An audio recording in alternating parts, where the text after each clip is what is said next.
that weird? That look weird? People attach these.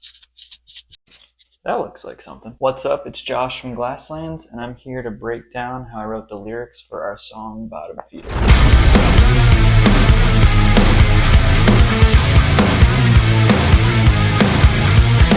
I've never typically considered myself a great lyricist. I've always been more sonically driven, probably because I grew up just playing in bands. I didn't really write much, and I wasn't a singer, so Glasslands, was an experiment for me. I think that's probably why I've always been music first, and lyrics aren't an afterthought, but they're not like the main thing that you think like a singer of the band would focus on. The longer we've been a band and the longer I've been writing songs, the more I've grown in that area. Normally when I write, it's music, I'll have melodies in mind, but not really many words. So I wanted to try something different, and the reason being I was inspired by my wife actually, who creatively is a more visual person.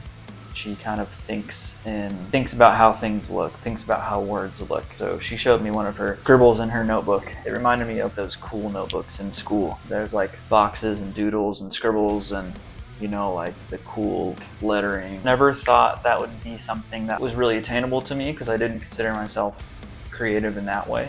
But she showed me this page and it really inspired me a lot, and I really wanted to just try it. With Bottom Feeder, I didn't really have much of a song, just kind of an idea of a vibe. I had some ideas of like cool lyrics. They didn't mean anything at the time, so I just started writing them down. I kind of built just wordplay, not even thinking in necessarily the song, and I don't know how I was going to use them. I can show you guys. Okay, ignore my terrible handwriting. I'm left-handed, I'm sorry. So looking at this almost became an art piece in of itself as I wrote more of the song. I think the first word I wrote on this was gasoline. I was just thinking of that word. I don't know why. And then I started playing around with that. I wrote this next, which is disappointment fuels my pain while hope is the oxidizer. In order for fuel to burn, it needs an oxidizer. And I just related it to gasoline as well. Kind of just like a cool wordplay. I didn't really know what I was going to do with it. There was no melody in mind yet. That kind of just sparked an idea. That's just kind of how I started the process. I wasn't even writing for Bottom Feeder. I was just doing this more as like an exercise. Then as I wrote and started to put melodies and lyrics to it, I was referencing this. Wanted to use interesting words. Eating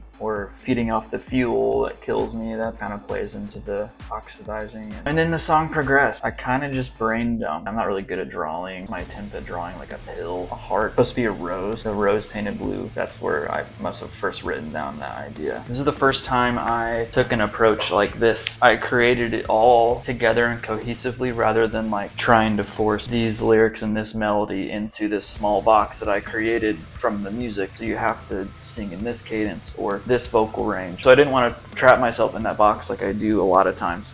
Now it's cool to go back and like see my pattern of thought and see the journey to how I got to like what the final lyrics became. Yeah, it was a fun experiment. Really proud of this song lyrically. I think it's probably the best I've ever done. That's all I got for you. Thank you for watching. I hope you enjoy Bottom Feeder.